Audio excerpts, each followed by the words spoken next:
Friends, मैं Aparna Pandey crazy learner में आपका स्वागत करती हूँ। फ्रेंड्स, हम लोग एचसीएफ एंड एलसीएम पढ़ रहे थे। उसका जो एक पार्ट है कि मल्टीपल क्या है या फैक्टर क्या है वो हमने कंप्लीट कर लिया था। उससे कैसे क्वेश्चन बने हैं वो भी हमने देखा था। लेकिन जैसा कि मैंने बताया था कि वो तो सिर्फ बेसिक था और उसके आगे भी बहुत तरीके से एचसीएफ एंड एलसीएम में क्वेश्चन पुट अप हुए हैं सीटेट में। हमने कल एक टाइप कंप्लीट किया था या कहें दो टाइप कंप्लीट किया था। कौन कौन सा था? एक तो नंबर ऑफ फैक्टर्स और दूसरा सम ऑफ फैक्टर्स। देखिए, मैंने आपसे बताया भी था कि सीटेट में सिर्फ ऐसे ही पूछा गया है, नंबर ऑफ फैक्टर्स और सम ऑफ फैक्टर्स, है ना। मतलब ऐसे नहीं पूछा गया कि नंबर ऑफ इवन फैक्टर्स या ऑड फैक्टर्स और सम ऑफ इवन फैक्टर्स और ऑड फैक्टर्स, ये ऐसे नहीं पूछा गया इवन ऑड करके। लेकिन मैंने आपको एडिशनल बता दिया था क्योंकि अगर पूछ लिया जाए तो कोई बड़ी बात नहीं है, क्योंकि जब उस टाइप का पूछा जा चुका तो अब जो लेवल है अगर थोड़ा सा हाई करने की सोचेंगे तो कोई बड़ी बात नहीं है। तो इसलिए मैंने वो करा दिया था। वैसे तो जो भी टेस्ट वगैरह होते हैं स्टेट, उसमें तो पूछा ही जाता है ऑड इवन वाला। तो प्रतीक्षा गुप्ता जी का कमेंट आया था, मैंने देखा था। उन्होंने बोला था कि उन्हें जो है थोड़ा सा भी कंफ्यूजन है ऑड इवन को लेकर के, है ना। तो मैं ये चाहती हूँ कि आप मेरे चैनल में जो भी पढ़े वो आपको बिल्कुल क्लियर हो, है ना। ऐसा नहीं कि बस मतलब पढ़ लिया और वो चीज़ क्लियर नहीं है। तो इसलिए मैं आज फिर से स्टार्ट करती हूँ उसी टाइप से, बट आपको आगे जो है वो न्यू टाइप मिलेंगे। लेकिन जिन लोगों को समझ नहीं आया या हल्का फुल्का समझ में आया उनके लिए बेनिफिशियल है, क्योंकि मैं स्टार्ट जो है वो कल के क्वेश्चन से कर रही हूँ, ठीक है। तो चलिए आपकी कंफ्यूजन दूर करने का प्रयास करते हैं। तो पहला क्वेश्चन हम लोग लेते हैं टाइप फर्स्ट का, जो हमने नंबर ऑफ फैक्टर्स निकाले थे, ठीक है। उसमें हमने कल क्वेश्चन किए थे, तो उस टाइप के क्वेश्चन देखते हैं पहले। तो जो था ये क्वेश्चन आया हुआ है सीटेट फैब 2014 में, ठीक है। 42 के गुणनखंडों की संख्या क्या आया है कि 42, ये आया है कि 42 के गुणनखंडों की संख्या क्या होगी। मैंने आपको बताया कि आपको कैसे पहले ऐसे फैक्टर करने हैं।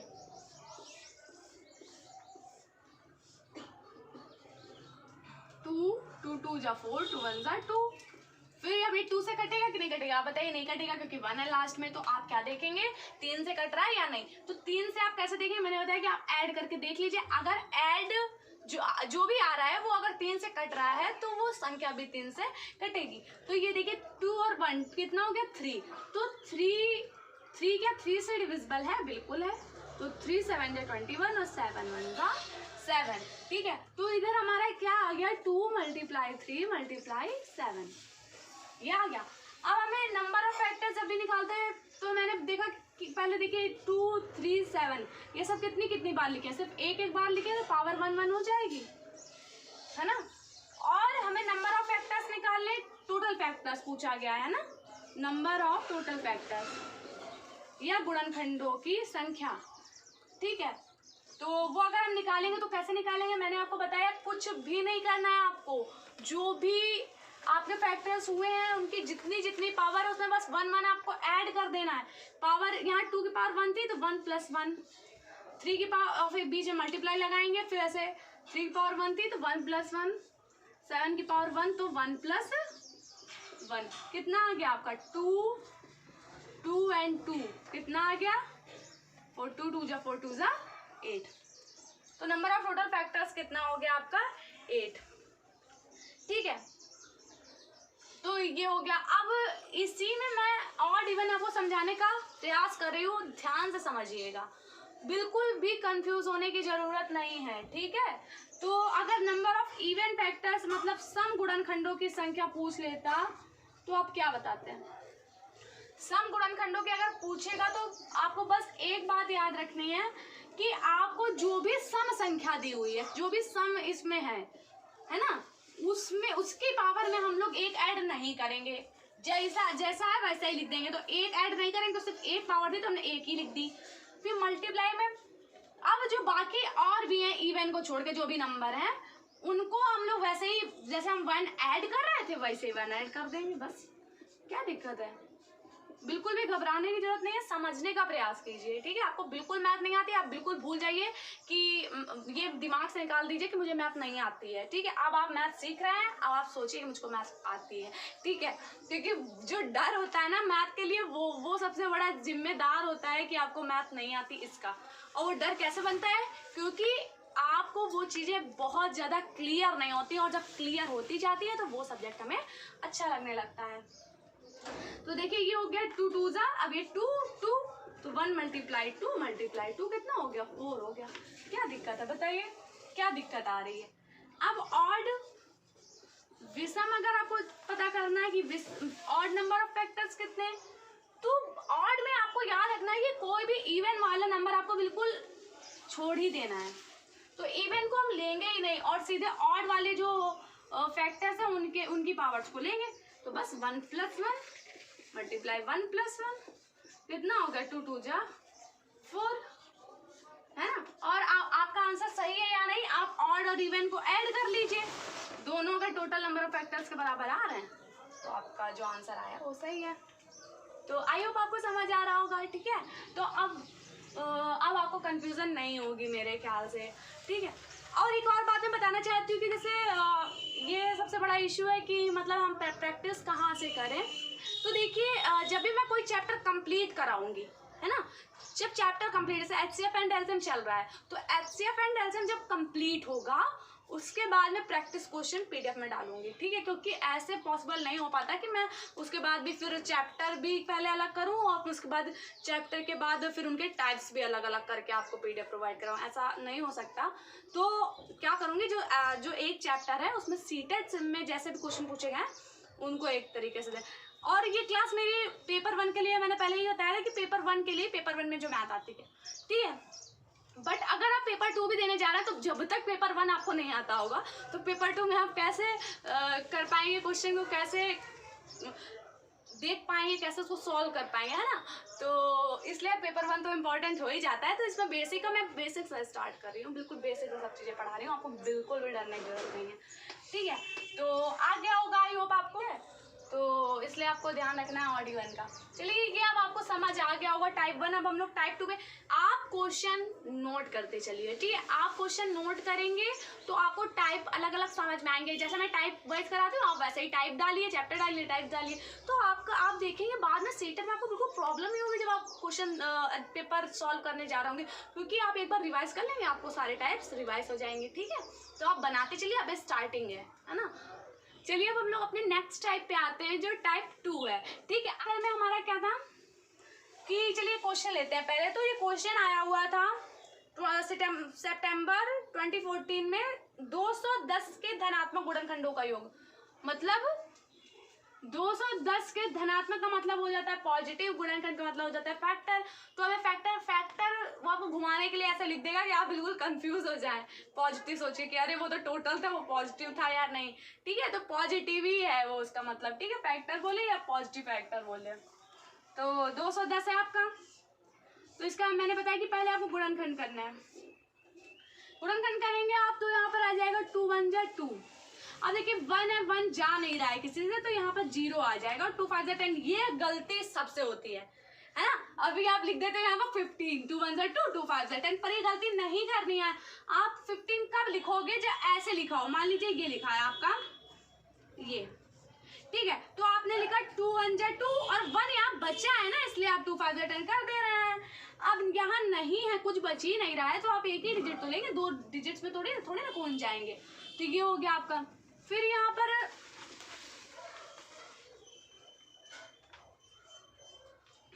पर आपको देखना है कि 2 5 10 हो रहा है, और फिर ये देखिए 2 से नहीं कटेगा, तो इसको हटा लीजिए, है ना। अब इनको ऐड करिए, 5 1 6 हो रहा है, इसका मतलब 3 से कटेगा, तो 3 3 जा 9, 3 5 जा 15, और फिर 5 से 5 7 जा 7 1 जा, जब तक 1 नहीं आ जाता तब तक हम सॉल्व करते हैं, आपको पता है। तो इधर हो जाएगा 2 × 3 × 5 × 7, ये सब एक एक बार है, तो पावर 1 1 होगी, आपको पता है ना। सम निकालने में मैंने आपको अगर बताया है कि टोटल नंबर का जब भी सम निकालेंगे बिल्कुल भी पैनिक होने की जरूरत नहीं है, जब हम नंबर्स निकालते हैं फैक्टर का कितने फैक्टर है, तो हम क्या करते हैं, पावर्स को ऐड करके मल्टीप्लाई में लिख देते हैं। लेकिन जब हम सम निकालते हैं तो हम ये भी बेस भी लेके चलते हैं, बस इतना आपको याद रखना है। बेस भी लेके चलते हैं और 0 से स्टार्ट करते हैं। जैसे 2 की पावर 0 और 1 तक 2 की पावर है तो प्लस करके, यहाँ तक प्लस करके लिखेंगे। ये सब समझने में आप अपनी लैंग्वेज में लिख सकते हैं। मैं अभी फॉर्मूला लिख दूं, फॉर्मूले को आप याद करते रह जाए, रटते रह जाए, फिर इसका फॉर्मूला उधर यूज करें। इससे अच्छा है कि आप टाइप नोट करिए क्वेश्चन किस तरीके से पुटअप होते हैं, और समझिए कि इसमें क्या है कि पावर से 0 से स्टार्ट करेंगे आप। 2 की पावर 0 प्लस 2 की पावर 1, और जब मल्टीप्लाई का साइन है वैसे ही मल्टीप्लाई का साइन रहेगा। फिर 3 की पावर 0 प्लस 3 की पावर 1, और मल्टीप्लाई 5 की पावर 0 प्लस 5 की पावर 1। देखिए 1 तक ही जाएंगे, अगर यहाँ 2 पावर होती है तो 2 तक जाती, जितनी पावर होगी वहां तक जाएंगे। मल्टीप्लाई 7 की पावर 0 प्लस 7 की पावर 1। आई होप आपको समझ आ रहा होगा, है ना। ये हो गया हमारा। अब हम क्या लिखेंगे, मैंने बताया था आपको, किसी की भी पावर 0 का मतलब कुछ भी लिखा हो, पावर अगर 0 है तो सबकी वैल्यू कितनी होती है, ओनली 1। कोई भी हो, कुछ भी हो, तो यहाँ पर क्या हो गया, 1 plus 2, 1 plus 3, 1 plus 5 multiply 1 plus 7 हो गया। तो 3, 4, 6, 8 मल्टीप्लाई कराइए, 3 4 जा 12, है ना। 12 6 जा 72, और 72 का मल्टीप्लाई आप 8 से करेंगे तो 8 2 जा 16, 8 7 जा 56, और 1 57, कितना आ गया, 576 या 576। ठीक है, तो चलिए ये आपको समझ में आ गया होगा। ठीक है, आया या नहीं। तो देखिए मैं फिर से समझा देती हूँ, कुछ नहीं करना है। टोटल नंबर ऑफ फैक्टर्स में आपको पहले तो सेम प्रोसीजर करना है, उसके बाद जो भी आए उसमें हमें बेस से लेके चलना है, पूरा बेस से लेके। 2 की पावर 1 है तो 2 की पावर 0 से स्टार्ट करेंगे, हमेशा 0 से, जब हम टोटल निकालेंगे, है ना, 0 से स्टार्ट करेंगे। अब इसमें ही मैं आपको ऑड इवन एक बार फिर से समझा दे रही हूँ। ठीक है, आप जो वीडियो पॉज करके थोड़ा पीछे ले जाके फिर से समझ लिया करिए अगर आपको कहीं कंफ्यूजन हो रही है, क्योंकि समझना आपको ही है। ठीक है, अगर कोई चीज़ टफ लगती है, आप जब तक समझने का प्रयास नहीं करेंगे तब तक वो चीज़ नहीं आएगी, है ना। लेकिन ये भी बात अच्छी है कि आपको जो भी चीज़ समझ आ नहीं रही आप कमेंट में पूछ रहे हैं, है ना। ये बहुत अच्छी बात है, ये एक अच्छे बच्चों की निशानी है कि अगर कोई चीज़ समझ नहीं आ रही है तो हमें पूछना चाहिए, है ना। चलिए देखते हैं। अब इसमें इवन का पूछ लिया जाता है आपसे, या सम गुणनखंडों का योग तो आप कैसे बताएंगे। बस आप तुरंत नोट बना के लिख लिया करिए जो भी बात मैं बता रही हूँ, कि आपको अगर इवन निकालना है तो जो भी इवन नंबर है उसको हमें 0 से स्टार्ट नहीं करना है, उसकी पावर को, बस यार, बस उसको 0 से स्टार्ट नहीं करना है, इतना ही समझना है आपको। तो यहाँ पर हो जाएगा 0 से नहीं स्टार्ट करेंगे अगर हम लोग, तो क्या हो जाएगा, इधर 2 की पावर 1 ही हो जाएगा सिर्फ। ठीक है, बस 2 की पावर 1 हो गया, और इधर में कुछ प्लस करने लायक है नहीं, और फिर पूरा वैसे ही 3 की पावर 0 प्लस 3 की पावर 1। देखिए और कोई इवन नंबर यहाँ दिख रहा है, नहीं है। 5 की पावर 0 प्लस 5 की पावर 1, 7 की पावर 0 प्लस 7 की पावर 1। ठीक है, अब आप क्या करेंगे, 2 इधर कितना हो गया, 1 और 3 4, और 1 और 5 6, 1 और 7 8। अब आप कर लीजिए, कितना हो जाएगा, 2 4 जा 8, 8 6 जा 48, और 8 8 जा 64, 8 4 जा 32, और 6 38, कितना आ गया, 384। ठीक है, अब ऑड में हम लोग निकालेंगे तो क्या करेंगे। ठीक है, ऑड में आप लिख लीजिए नोट बना के कि ऑड जब भी निकालेंगे तो आपको इवन को बिल्कुल छोड़ ही देना है। जैसे हमें नंबर भी निकाल लेते, नंबर ऑफ फैक्टर्स में भी इवन वाला हमने काउंट ही नहीं किया था, इवन की पावर काउंट ही नहीं की थी, ऐसे ही ऑड में भी आपको इवन को लेना ही नहीं है। आप सीधे 3 की पावर 0 प्लस 3 की पावर 1, 5 की पावर 0 प्लस 5 की पावर 1, मल्टीप्लाई 7 की पावर 0 प्लस 7 की पावर 1।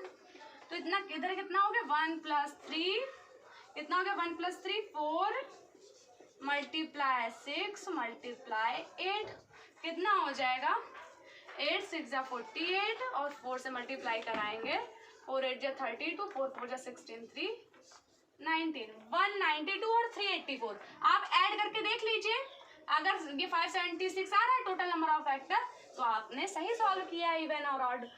आई होप आपको समझ आ रहा होगा, क्योंकि मैंने एक और एग्जाम्पल से इसको आपको क्लियर कर दिया है, ठीक है।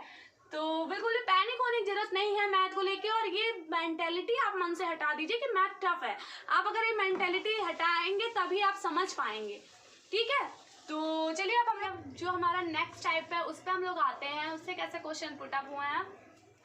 तो टाइप 3 जो है वो ऐसा है, सितंबर 2015 में क्वेश्चन पुट अप हुआ था कि 84 के सभी मतलब 84 के सभी धनात्मक गुणनखंडों का योग जो 7 के गुणज है, मतलब 7 के मल्टीपल है ना, ऐसे हमें 84 के जो फैक्टर हैं उनका ऐड करना है ना, कि 84 के ऐसे फैक्टर जो 7 के मल्टीपल है, 7 के मल्टीपल है, उनका एडिशन हमें निकालना।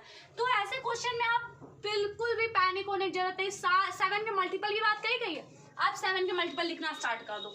मैंने क्या बताया था मल्टीपल लिखने में आपको, कि नेचुरल नंबर जो भी है उससे गुणा कराते जाना है, मतलब कि 1 2 3 से आप गुणा कराते जाएंगे, मल्टीप्लाई कराते जाएंगे, तो क्या आएगा बताइए। किसी भी संख्या में ऐसे आप मल्टीप्लाई कराएंगे 1 2 3 4, तो मतलब उसका क्या आ जाएगा, टेबल आ जाएगा।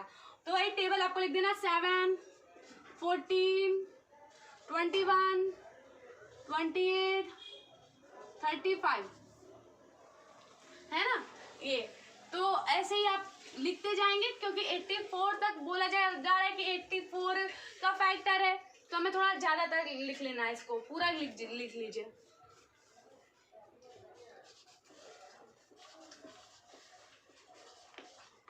है ना,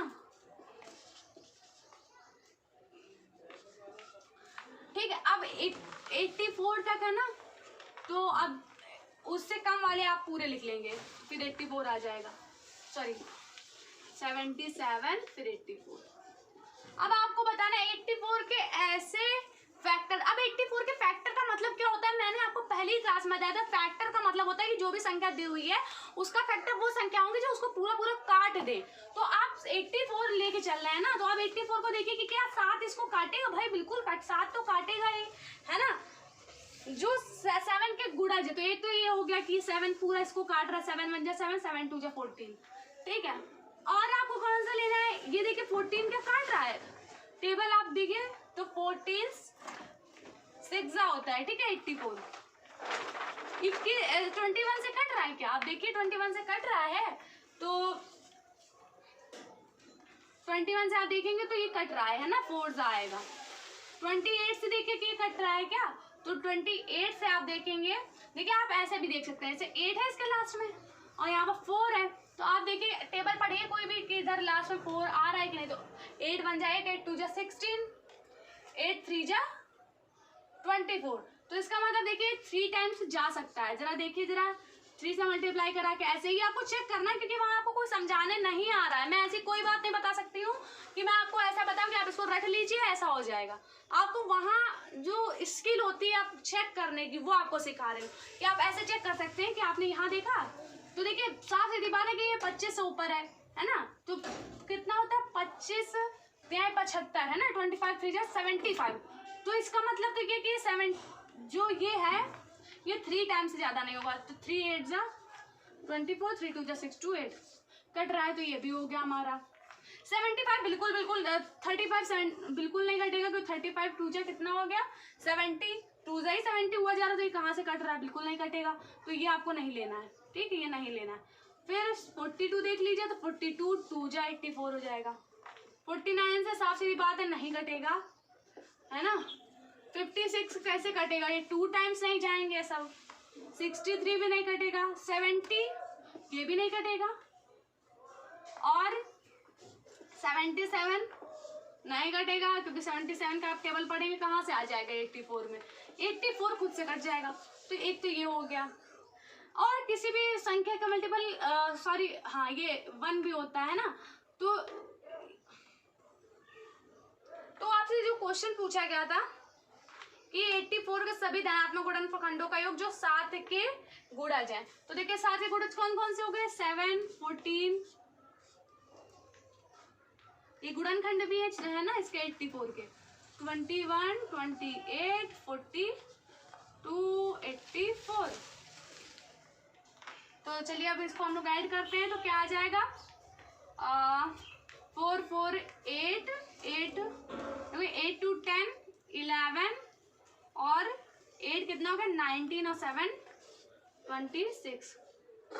इधर 2 2 जा 4 4 जा 8 8 8 16 16 3 19 कितना आ जाएगा 196। तो आई होप आपको समझ आ रहा होगा। देखिए डरने की जरूरत नहीं है, मैं फिर समझा दे रही हूँ कि क्या है। देखिए ये क्वेश्चन था कि आपको 84 के ऐसे फैक्टर लेने हैं, ऐसे फैक्टर लेने हैं जो 7 के मल्टीपल हो। तो आप 7 के मल्टीपल से स्टार्ट कीजिएगा। इसलिए मैं बता रही हूँ 7 के मल्टीपल से, क्योंकि 7 के मल्टीपल आप देख के तुरंत पहचान लेंगे कि 84 से कट रहा है कि नहीं। अगर आप 84 का फैक्टर करने बैठेंगे तो आपको जाने कितने फैक्टर पे निकालने पड़ेंगे, पूरा 84 जब तक 84 तक जाने तक, है ना, फैक्टर लिखने पड़ेंगे। तो इसलिए ये इजी वे है। आई होप आपको समझ आ रहा होगा। आगे जितने भी टाइप्स हैं वो किस पे बेस्ड हैं, वो HCF और LCM पे बेस्ड है। तो पहले हमें HCF एंड LCM समझना होगा। तो चलिए हम लोग समझते हैं कि मैंने बता दिया है आपको कि HCF का मतलब हाईएस्ट कॉमन फैक्टर होता है एंड LCM का मतलब होता है लीस्ट कॉमन मल्टीपल। और मल्टीपल ऑफ फैक्टर का मतलब हम समझा चुके हैं। फैक्टर का मतलब होता है गुणनखंड, है ना, हिंदी में। और ये क्या होता है, गुणज। इन दोनों का मतलब भी मैं समझा चुकी हूँ क्या होता है। चलिए अब हम लोग लेते हैं, जैसे मैंने कोई डिजिट ले ली, जैसे मैंने ले लिया 42 और 24। इन दोनों का आपको एक तरफ मैं LCM बताऊंगी और एक तरफ HCF बताऊंगी। अब LCM निकालने के लिए आपको क्या करना है, जैसे फैक्टर करते थे उसी तरीके कुछ आपको करना है। जैसे आप किसी संख्या का किसी एक संख्या का फैक्टर निकालते थे, है ना, यहाँ पर 2 या 2 से अधिक संख्याओं का आपको LCM निकालना होगा।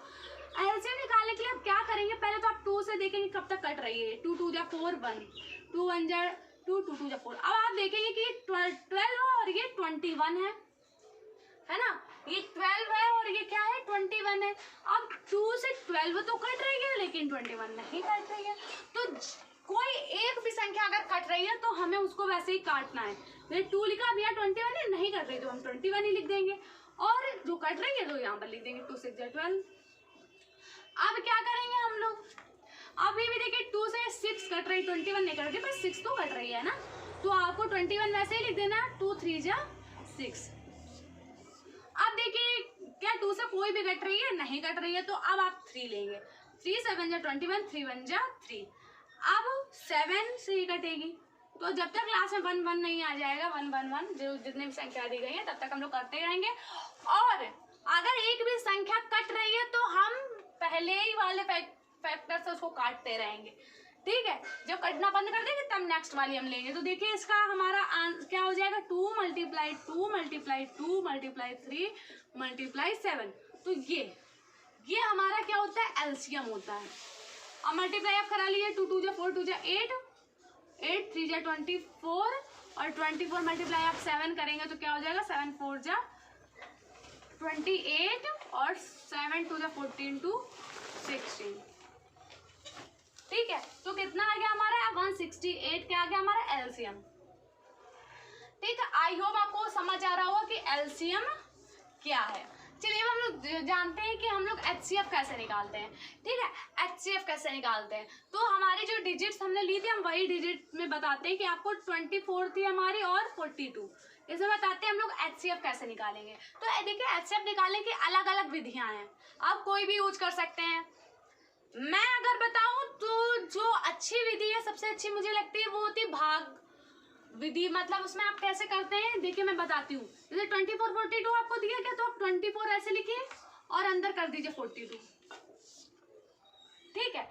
अब ये आपने कर दिया, तो अब ये कैसे करेंगे आप, 24 42 है तो 24 1 जा 24 आ गया, इधर 12 में 4 गए, इधर 8 और इधर 3 बचा, 3 में 2 गए, कितना हो गया 1। अब ये 18 जो है, अब यहाँ पर ये वाला जो है उसको आपको अंदर रख देना है जब तक पूरा ना कट जाए। देखिए पूरा नहीं कट रहा है ना, 18 बच रहा है यहाँ पर, तो आप तब तक करेंगे जब तक यहाँ 0 नहीं आ जाएगा नीचे शेष पर। तो 18 का 24 से आप करेंगे तो 18 बन जाए 18 और 24 में 18 का कितना बचा? 6। अब आप फिर ये वाले को अंदर रखेंगे। मैंने बताया था कि आपका रिमाइंडर 0 आना चाहिए। अब 18 आपने कर दिया, 16 3 जा 18, पूरा पूरा कट गया। तो जो यहाँ आता है जिससे पूरा पूरा कटता है, ये हमारा क्या होता है? HCF होता है। क्या होता है? HCF होता है। ठीक है, तो हमारा यहाँ पर आ गया HCF 6। एक तो ये प्रोसेस है, आप इससे समझ सकते हैं आपको क्या करना है कि 24 40 जो भी दिया तो छोटे वाले को बाहर रखेंगे, बड़े वाले को अंदर रख के करेंगे। अब जितना भी बचता जाएगा तो जो हमने पहले यहाँ पर संख्या दी होगी वही हमें लिख देनी है। आया समझ में? जब तक यहाँ पर 0 नहीं आ जाएगा रिमाइंडर में, तब तक क्या होगा, इसको हम सॉल्व करते रहेंगे। समझ में आया? अब इसी में आप अगर कह दें मुझसे कि यहाँ पर अगर क्या 48 भी होता तो आप क्या करते हैं? तो 48 भी होता तो जितना भी हमारे 6 आया था यहाँ पर आंसर, उसमें 48 का फिर से कर देंगे। तो देखिए 6 8 जा 48 पूरा पूरा कट रहा है, तो इसका मतलब 6 हमारा राइट आंसर है। आया समझ में? अब इसी का अगर आप ऐसे निकालना नहीं चाहते तो एक और प्रोसीजर है, वो भी मैं बता दे रही हूँ। इसमें आपको अलग अलग निकालना पड़ेगा। जैसे मान लीजिए 24 था, तो 24 का आप अलग से इसके फैक्टर कर लीजिए। 2 1 जा 2, 2 2 जा 4, 2 6 जा 12, 2 3 जा 6, 3 1 जा 3, ये आया आपका 24 का। ठीक है, ऐसे ही आप कर लीजिए जो भी दिया आपको 42, 2 2 जा 4, 2 1 जा 2, 3 7 जा 21, 7 1 जा। ऐसे ही आप 48 के कर लीजिए, 2 2 जा 4, 2 4 जा 8, 2 1 जा 2, 2 2 जा 4, 2 6 जा 12, 2 3 जा और 3 1 जा। ठीक है, ये कर लिया आपने। अब इसके बाद आप कॉमन देख लीजिए कि सबसे ज्यादा क्या कॉमन हो सकता है। तो देखिए 2 इसमें भी है, 2 इसमें भी है, 2 इसमें भी है, तो आपने 2 ले लिया।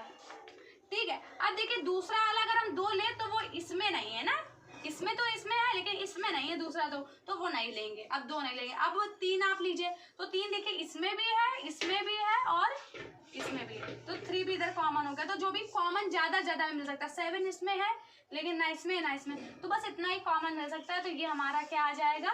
HCF। आप ऐसे भी निकाल सकते हैं। तो ये दोनों मैंने बता दिए कि आप कैसे HCF निकाल सकते हैं। ठीक है, चलिए अब हम लोग क्वेश्चन लेते हैं कि जो HCF एंड LCM से क्वेश्चन बने हुए हैं। आपको समझ आ गया होगा HCF एंड LCM। अगर नहीं समझ में आया तो आप फिर से रिपीट करके उसी चीज को 2 से 3 बार समझिए, पढ़िए, आपको समझ में आ जाएगा। चलिए अब हम लोग क्वेश्चन लेते हैं कि HCF एंड LCM से कौन से क्वेश्चन आए हुए हैं। तो देखिए ये आया हुआ था क्वेश्चन 2015 में, 2015 में क्वेश्चन आया था सितंबर 30 36 और 42 के आया था। 30 36 और 42 ये 3 आपको डिजिट्स दी हुई हैं और इनका कहा जा रहा है सबसे छोटा सार्वगुणज। बिल्कुल भी हिंदी से पैनिक होने की जरूरत नहीं, क्योंकि आपको जो क्वेश्चन पेपर मिलेगा वो इंग्लिश में भी होगा उसमें। ठीक है, तो आप ये मेरे पास जो मटेरियल वो हिंदी में, इसलिए मैं हिंदी में प्रोवाइड करा रही हूँ। बाकी कोई दिक्कत नहीं है, समझने का प्रयास कीजिए। और अगर आप सीख जाते तो आपके लिए गलत नहीं है। मान लीजिए आप टीचर बन गए और आपको हिंदी मीडियम स्कूल मिला, तो क्या आप पढ़ा नहीं पाएंगे ना बच्चों को अगर आपको हिंदी नहीं पता होगी, है ना? तो हिंदी भी आप करके चलिए, आप हिंदी को बिल्कुल भी नकारिए मत। मैं दोनों चीज समझा रही हूँ, दोनों समझिए, कभी भी सीखना बुरा नहीं होता है। ठीक है, अब देखिए सबसे छोटा सार्वगुणज आया। देखिए सार्वगुणज आ गया तो हमारे मल्टीपल तुरंत आप LCM जान जाइए। और छोटा है तो भाई लीस्ट, तो क्या दिक्कत है? सबसे छोटा मतलब इसका जो है LCM आपको निकालना है। और क्या कहा जा रहा है? सबसे छोटा सार्वगुणज और सबसे बड़े सार्वगुणनखंड का गुणनफल। और सबसे बड़ा तो हाईएस्ट आ गया HCF, सार्वगुणनखंड फैक्टर तो HCF हो गया। तो HCF और LCM का गुणनफल निकालना है आपको। जो भी ये संख्या है इसका HCF और LCM निकाल के आप इसका गुणनखंड निकालेंगे। तो देखिए पहले आप LCM निकालेंगे, तो मैंने बताया कैसे निकालेंगे। 30 36 42 आपने ले लिया। कैसे निकालना है आपको?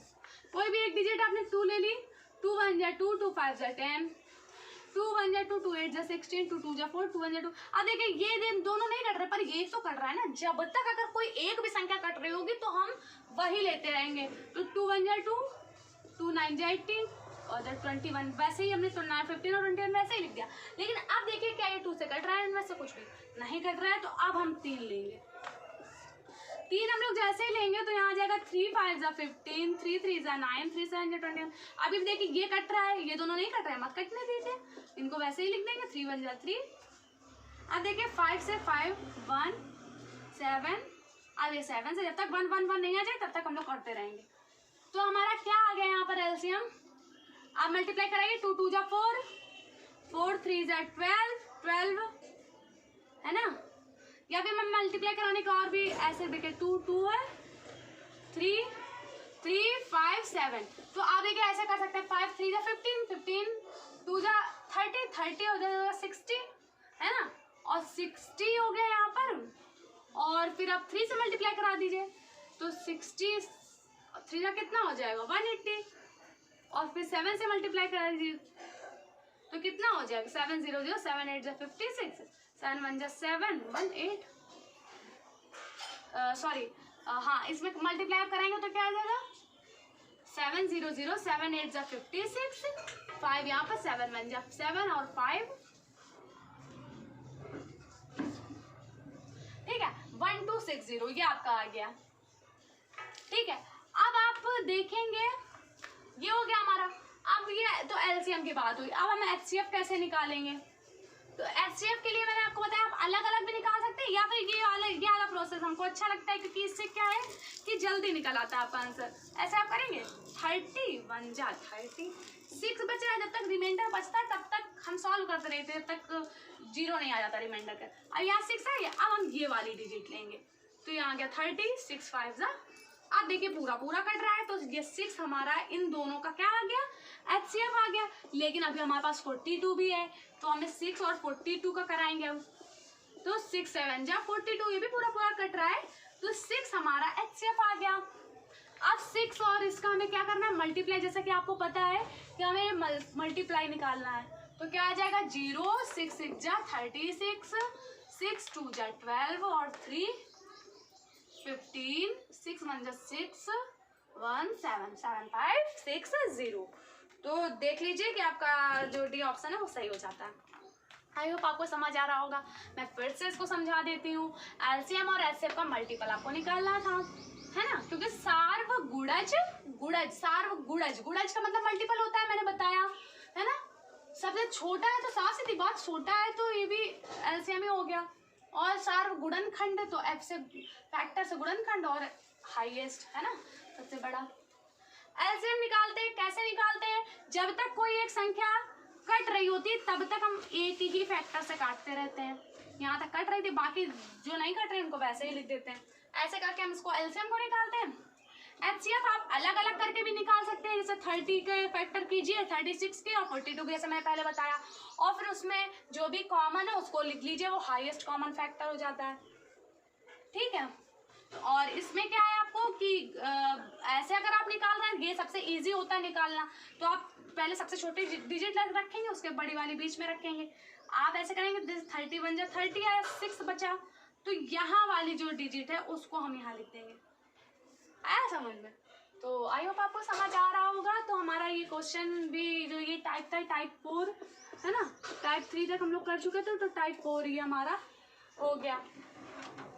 एक्चुअली उसी टाइप में जैसे उसमें गुणनफल था ऐसे ही एक आया है डिफरेंस पे क्वेश्चन। ये आया था जुलाई 2013 में 5 10 और 35। ठीक है, क्या लेना है आपको 5 10 और 35। ठीक है, इनका क्या है सबसे छोटे सार्वगुणज, सार्वगुणज का मतलब आप जान गए एलसीएम है ना, और सबसे बड़े सार्वगुणनखंड मतलब एचसीएफ, इन दोनों का आपको क्या निकालना है अंतर निकालना है। ठीक है, कोई भी दिक्कत की बात नहीं। देखिए कितना इजी क्वेश्चन आता है ना, आपको एक बार अगर समझ आ गया तो आप बहुत अच्छे से टैकल कर पाएंगे। 5 अब देखिए यहाँ पर 2 से कट रहा है, हाँ तो ये डिजिट कट रही तो हम 2 लेंगे। ठीक है, 5 ऐसे ही लिख दिया हमने, 2 5 10, 35 नहीं कट रहा तो हम वैसे ही रहने देंगे, कोई दिक्कत नहीं है।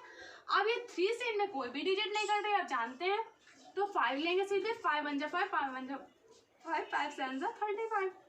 अब देखिए 7 से कट रहा है, जब तक 1 1 1 नहीं आता तब तक हम सॉल्व करते हैं। तो क्या हो गया इसका एलसीएम हमारा 2 5 जा 10 और 10 7 जा 70 आ गया। अब आपको क्या करना है, 70 आ गया, अब हमें एचसीएफ निकालना है। मैंने बताया था HCF के लिए क्या है, आप अलग अलग भी कर सकते हैं। अभी 5 लिया आपने, 10 इधर, 5 2 10। अब देखिए यहाँ पूरा एक ही बार में कट गया, तो कट गया तो ठीक है, हमारे लिए यही ये HCF का काम करेगा इन दोनों में। लेकिन अब हमें तीसरा भी देखना, चेक करना है, 35। देखिए 5 7 जा 35, लो ये भी कट गया।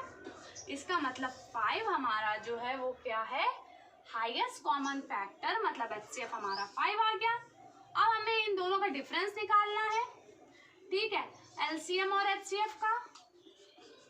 तो क्या आ जाएगा हमारा,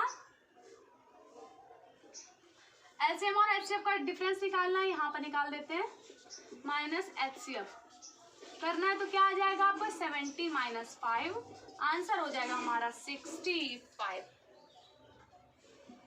ठीक है, अब एक क्वेश्चन मैं आपको देके जा रही हूँ, ठीक है, उसको आपको अपने घर में सॉल्व करना है और उसका जो आंसर आ रहा है वो आपको कमेंट बॉक्स में देना है, क्योंकि मैं जानना चाहती हूँ कि मैं जो पढ़ा रही हूँ वो आपको समझ आ रहा है कि नहीं। तो आपके लिए जो आज का क्वेश्चन है वो ये है कि 36 और 60 का सबसे छोटा सारगुणज, 36 और 60 का सबसे छोटा सारगुणज का मतलब LCM हो गया, ठीक है, और 18 और 45 का सबसे बड़ा सारगुणनखंड, मतलब 18 और 45 का सबसे बड़ा सारगुणनखंड मतलब HCF।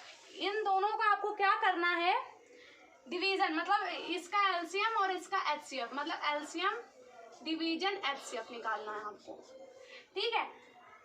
कोई दिक्कत नहीं, आपको LCM निकालना मैंने बताया, वैसे LCM निकालना है, और जैसे LCM निकालना बताया HCF, और बीच में डिवीजन करके आपको सॉल्व करना है।